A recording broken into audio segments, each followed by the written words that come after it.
সালাম আলাইকুম। আমার মনে হয় যে গতকে ঈদের দিন সবচেয়ে বেশি ভাইরাল ডায়লগ ছিল, স্যার 5 বছর দালালদের কথা শুনে না স্যার 5 বছর।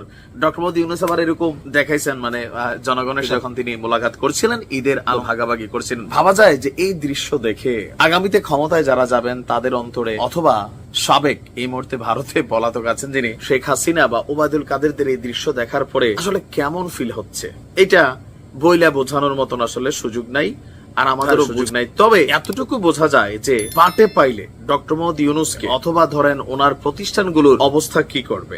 তবে বাটে পাইতে অনেক দেরি, এর আগেই এত লম্বা সময় বাংলাদেশ আওয়ামী লীগ। তবে এটাও কি আওয়ামী লীগের বিরুদ্ধে অপপ্রচার, নাকি আসলে ঘটনা সত্য? প্রতিশোধের নেশা তো আছে। গতকালকে হঠাৎ করে গ্রামীণ ব্যাংক ঘিরে নাশকতার ষড়যন্ত্র রয়েছে এবং গোয়েন্দা তথ্যের ভিত্তিতে জরুরি সতর্কতা জারি করে গভীর রাত পর্যন্ত বিভিন্ন জায়গায়, নজরের সুবে সাদিকের আলো ফোটার আগ পর্যন্ত বিভিন্ন জায়গায় আইন শৃঙ্খলা রক্ষাকারী বাহিনীরা গ্রামীণ ব্যাংকের বিভিন্ন শাখা পাহারা দিয়েছেন, প্রায় 49টি শাখা। তো কোথায় এই টার্গেট?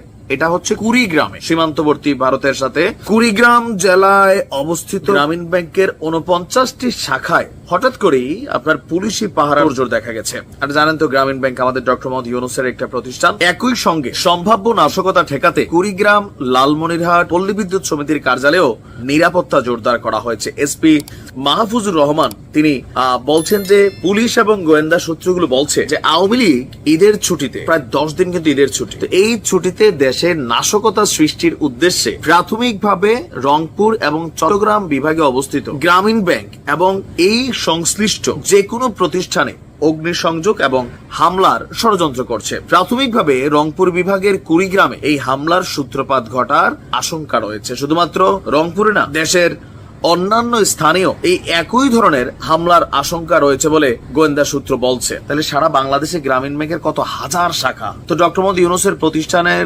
নিরাপত্তা নিশ্চিত যদি প্রতি শাখায় পুলিশ দেওয়া হয়, তাহলে তো আবার অন্যদিকে পুলিশ শর্ট পড়বে। গ্রামীণ ব্যাংকের নিজস্ব সিকিউরিটি সিস্টেম কি আছে জানি না। যাই হোক, আপনার পুলিশ বলছে যে জেলা পুলিশ এবং জেলা প্রশাসনের যৌথ উদ্যোগে কুড়িগ্রামে গ্রামীণ ব্যাংকের প্রতিটি শাখায়, প্রায় 49টা শাখা আছে, পুলিশ এবং আনসার সদস্য নিযুক্ত করা হয়েছে।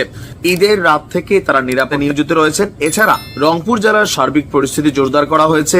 যে কোনো ধরনের নাশকতা পরিকল্পনা প্রতিহত করতে পুলিশ এবং আইন শৃঙ্খলাকারী বাহিনী তৎপর রয়েছে। জেলা জুড়ে গ্রামীণ ব্যাংকের সব শাখা সহ, যাই হোক, আমরা যতটুকু বুঝতে পারছি ঈদের ছুটিতে আওয়ামী লীগকে নিয়ে টেনশন আছে। কারণ গতকালকেও আমাদের প্রধান উপদেষ্টা ডক্টর মোহাম্মদ ইউনূস বলছিলেন, কথিত সরকারের বা যারা এই সরকারকে চায় না বা বাংলাদেশকে স্থিতিশীল দেখতে চায় না, তারা নানান ষড়যন্ত্রের লিপ্ত আছে। সুযোগ পেলেই ছোবল মারবে। আওয়ামী লীগ ছোবল মারা একটা পাগলও বিশ্বাস করে। তবে গ্রামীণ ব্যাংকে ছোবল মারবে বিভিন্ন শাখায় নাকি অন্য কোনো ভাবে মারবে, সেটা আসলে এখনো বলা যাচ্ছে না।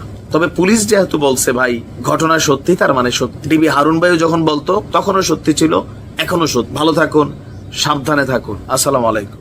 সালাম আলাইকুম। আমার মনে হয় যে গতকে ঈদের দিন সবচেয়ে বেশি ভাইরাল ডায়লগ ছিল, স্যার 5 বছর দালালদের কথা শুনে না স্যার 5 বছর। ডক্টর মোহাম্মদ ইউনূস আবার এরকম দেখাইছেন, মানে জনগণের যখন তিনি মোলাকাত করছিলেন, ঈদের আলো ভাগাভাগি করছিলেন। ভাবা যায় যে